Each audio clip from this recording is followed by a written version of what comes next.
കണ്ണൂർ ജില്ലാ സെക്രട്ടേറിയറ്റിൽ പി ജയരാജന് വിമർശനം. മനു തോമസ് വിഷയത്തിലാണ് വിമർശനം ഉയർന്നത്. പി ജയരാജന്റെ ഫേസ്ബുക്ക് പോസ്റ്റിലൂടെ പ്രശ്നം വഷളാക്കിയെന്നായിരുന്നു വിമർശനം. ഫിലിക്സ് വിവരങ്ങളുമായി ചേരുന്നുണ്ട്. ഫിലിക്സ്, എന്തൊക്കെയാണ് യോഗത്തിൽ ഉയർന്നു വന്നത്?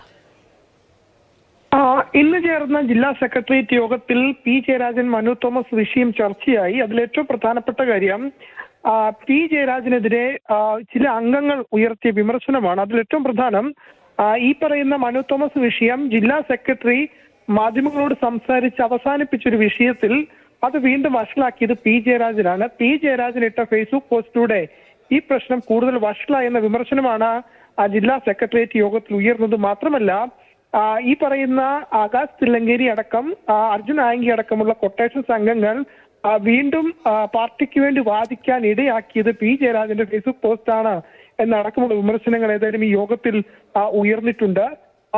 നേരത്തെ തന്നെ ഈ വിഷയത്തിൽ പരസ്യമായി പ്രതികരിക്കാൻ അല്ലെങ്കിൽ പി ജയരാജനെ പിന്തുണച്ച് സംസാരിക്കാൻ ജില്ലാ നേതൃത്വവും സംസ്ഥാന നേതൃത്വവും തയ്യാറായിരുന്നില്ല. ഇന്ന് സംസ്ഥാന സെക്രട്ടറിയും എം വി ഗോവിന്ദൻ വ്യക്തമാക്കിയത് ജില്ലാ സെക്രട്ടറി എം വി ജയരാജൻ ഈ വിഷയത്തിൽ പ്രതികരിക്കുമെന്നായിരുന്നു. എന്നാൽ ഈ ജില്ലാ സെക്രട്ടേറിയറ്റ് യോഗത്തിന് ശേഷം മാധ്യമങ്ങൾക്ക് മുൻപിലൂടെ എത്തിയപ്പോൾ എം വി ജയരാജൻ ഒരു വാക്ക് പോലും പറയാൻ തയ്യാറായില്ല. അതായത് പി ജയരാജൻ നടത്തിയ പ്രതികരണങ്ങളെ പിന്തുണയ്ക്കാനോ ആ വിഷയത്തിൽ പരസ്യമായി പ്രതികരിക്കാനോ ജില്ലാ നേതൃത്വമോ സംസ്ഥാന നേതൃത്വമോ